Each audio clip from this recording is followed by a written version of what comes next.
मेरा नाम कोमल है। मैं 30 साल की खूबसूरत औरत हूँ। अभी तक कोई बच्चा मुझे नहीं हुआ है। मैं ससुराल में रहती हूँ। मेरे पति कनाडा में रहते हैं और मैं दिल्ली में अपने सास और ससुर के साथ रहती। पति के बगैर आपको भी पता है कोई जिंदगी नहीं होती है। अब मेरे भाई के साथ एक दोस्त की तरह संबंध था, पर हर रिश्ता पवित्र था। मैंने भी नहीं कहूंगी कि मेरे मन में या उसके मन में कभी कोई बात थी। भाई बहन ही थे पर एक अच्छे दोस्त थे। समय का पहिया घूमा, मेरी शादी हो गई। मैं ससुराल आ गई। पति का साथ नहीं मिल रहा है। ऐसा नहीं कि मुझे प्यार नहीं करते हैं, हाँ मुझे प्यार करते हैं। मेरा वीजा नहीं होने की वजह से कनाडा नहीं जा पाए, तो जैसे ही वीजा बन जाएगा मैं वहीं चली जाऊंगी। जिंदगी बहुत छोटी होती है दोस्तों, छोटी जिंदगी में समय पर हो जाना चाहिए। कई बार जिंदगी जीने के लिए कुछ भी करना होता है, इंसान को कर लेना चाहिए। क्या पता कब ऐसा कुछ हो जाए कि जिंदगी ही नहीं रहे। मैं सीधे अपनी कहानी पर आता हूँ। मेरे साथ ससुर दोनों एक रिश्तेदार के यहाँ गए हुए थे, क्योंकि वहाँ पर शादी था। मैं अकेले ही थी। उसी दिन मेरे भाई का नई दिल्ली रेलवे स्टेशन से फ़ोन आया, दीदी मैं नई दिल्ली पहुँच गया हूँ और मैं आ रहा हूँ। मैं उसको पूछे कि तुम लखनऊ से दिल्ली तक पहुँच गए, पहले मुझे फ़ोन नहीं किया और तुम यहाँ कर फ़ोन कर रहे हो। उसने कहा मैं आपको सरप्राइज़ देना चाह रहा था, इस वजह से मैं दिल्ली जाकर फ़ोन किया। आपको बस में आधे घंटे में घर आ रहा हूँ। दोस्तों, इस समय जब मेरे भाई का फ़ोन आया था तब मैं एक भाई बहन की कहानी पढ़ रही थी।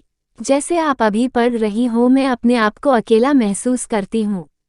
तो इस कहानी को पढ़कर अपने जिस्म मुझे लगा कि ढेर सारी बातें करूंगी और भाई से, और मैं हद से आगे भी जाने को दो पहले से ही सोच ली थी। मुझे अपने भाई बहन रिश्ते की परवाह नहीं थी। वह आधे में ही घर आ गया। दरवाजे पर घंटी बाजी में दौड़कर गई, दरवाजा खोली, मेरा भाई सामने खड़ा था। मैं तुरंत ही उसको अपनी बाहों में भर ली और फिर अंदर बुलाकर दरवाजा बंद की। अंदर आते ही सबसे पहले उसने यही पूछा कि मम्मी पापा नहीं दिख रही है। मैंने बता दिया वह दोनों यहाँ नहीं है, कुछ दिनों के लिए रिश्तेदार के यहाँ गए हैं। मैं फिर से उसको अपने गले लगा ली, मैं अपने सीने से चिपका ली। वह बोले अरे बस भी करो, मैं यही अब 2-3 दिन तक जितना मर्जी तुम मुझे गले लगा लेना, और उससे भी मन नहीं भर तो साथ सुला लेना। ऐसे भी जीजा जी तुम्हारे साथ नहीं रहते हैं।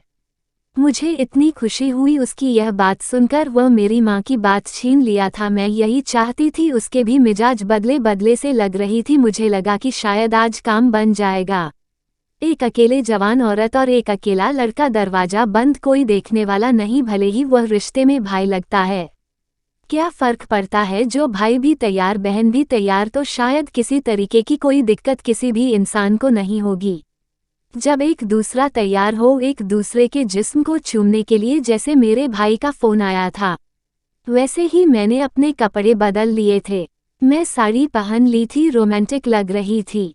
मैं आईने में देखा था, मैं कामुकता की देवी लग रही थी। इस रूप भाई ने मुझे देखा था, तभी से उसकी नीयत बदल गई थी। वह बाकी बात कर रहा था। मैंने उसको पूछा चाय पियोगे, गरम गरम तुरंत बना कर आता हूँ। उसने बोला गम लगे चाय तो गम ही होता है।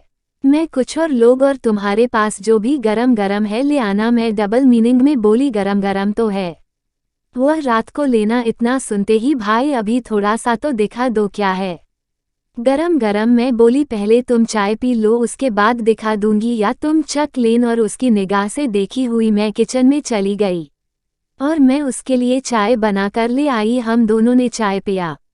चाय का प्याला जैसे ही हम दोनों ने टेबल पर रखा, वैसे ही उसने बोला गरम गरम जो भी है थोड़ा दिखा दो।